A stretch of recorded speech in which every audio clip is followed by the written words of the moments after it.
ଏତିକି ବେଳେ ଯେତେବେଳେ ମହାପ୍ରଭୁ ଏମିତି କହିବେ ବଡ଼ ଠାକୁର ଉପରୁ ଡାକ ମାରିବେ, କହିବେ କି ଏ ଘରେ କ'ଣ ଚାଲିଛି କିରେ? ଆଜିଠାରୁ ଯଦି ହାଣ୍ଡି ଖଡ଼ବଡ଼ ଏ ଘରେ ଶୁଣିବି ମୁହିଁ, ସତ କହୁଛି ରେ କାଲିଠାରୁ ଆମେ ଭିନ୍ନେ ହବା ଦୁଇ ଭାଇ। ଏଟା କଳି ଝଗଡ଼ା କ'ଣ ଗେଲ ଲାଗିଛି? କାଲିଠୁ ଦି ଭାଇ ଭିନ୍ନେ ହବା ଯଦି ଏମିତି କଳି ହବ। ମହାପ୍ରଭୁ ଏବେ କହିବେ ବରୁଣ ଝିଅ ତ କରୁଣା ନାଇଁଲୋ, ଶୁଣୁନୁ ଗେରସ୍ତ ବାଣୀ କି ମଧୁର କଥା ଆଗରୁ କହିଲ ମନ ନଉଥିଲୁ କିଣି। ଆଲୋ ଆଜିକାଲି ତୋର କ'ଣ ହେଲା?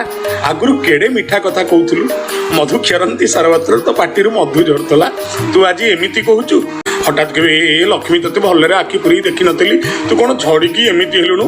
ତେରେ ଦିନ ଜମା ଏମିତି ହେଇଛୁ, ଦିଶୁଛୁ ଝୁଣୁକା ପରି, ମହମ ଦେହ ତ ଗହମ ହେଲାଣି, କାହିଁ କିଲୋ ଚମ୍ପା ଗୋରି। ଆଲୋ ଆଲୋ ଆଲୋ 13 ଦିନ ଭିତରେ ମୋତେ ତୁ ଏତେ ଝୁଲିଛୁ, ଦେଖିଲୁ ମହମ ରଙ୍ଗୀ ଦେହ ତୋର ଗହମ ରଙ୍ଗୀ ହେଇଗଲା, ଆଉ କେଇ ଦିନେ କଳା ପଡ଼ିଯିବ। ଛାଡ଼ ଛାଡ଼ ଛାଡ଼। ଏତିକି ବେଳେ ମହାଲକ୍ଷ୍ମୀ କେବେ ହଉ ହଉ ହଉ, ଏଣେ ବଡ଼ ଭାଇ ରାଗିଲେଣି, ତମେ ଭିତରକୁ ପଳେଇ ଆସ। ମହାପ୍ରଭୁ ଭିତରେ ଯାଇ ଖଣ୍ଡିକାଷ୍ଟା ମାରି କହିବେ ଲକ୍ଷ୍ମୀ ଚାଲ। ନା ଚାଲ, ଯିବାର ନାହିଁ ନା ଆଉ ନା ଖାଲି ବଡ଼ ଭାଇଙ୍କ କଥା ମାନି ବାହାରୁ ଭିତରକୁ ଆସିଲି। ଭାବିଛ କି ତମେ କଳି ସରିଗଲା, ଏଉଠୁ ଆରମ୍ଭ ହେଲା 7 ଦିନ 7 ରାତି ଯାଏ ଏବେ ମନ୍ଦିରେ ଚାଲିବ ପାଲା। ଏବେ 7 ଦିନ 7 ରାତି କଳି କରିବି, କିନ୍ତୁ ମହାପ୍ରଭୁଙ୍କୁ କିଏ ପାରିବ? କପଟରେ କାଳିଆକୁ କିଏ ବା ଟପିବ? ମାୟାଜାର ନ ବୁଝନ୍ତି ବ୍ରହ୍ମା ବିଷ୍ଣୁ ଶିବ।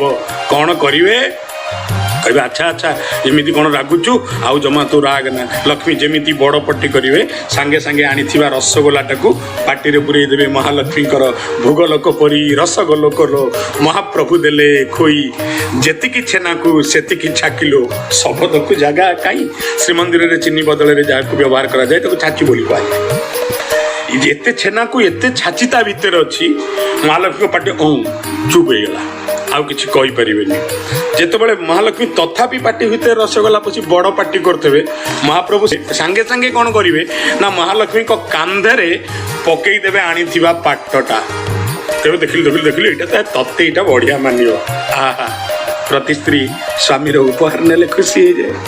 ରୋଷ କରିବେ କି ହସ କରିବେ ଲୋ, ଲକ୍ଷ୍ମୀ ଠାକୁରାଣୀ ଭାବୁଛି, କଳା ମେଘି ପାଟ କାଢ଼ିଛି କାଳିଆ, ଲକ୍ଷ୍ମୀର କାନ୍ଧରେ ଥୋଉଛି, କହେ ଲକ୍ଷ୍ମୀ ଲୋ ଅନା କେଡ଼େ ସୁନ୍ଦର ଇଏ ଦଉଛି।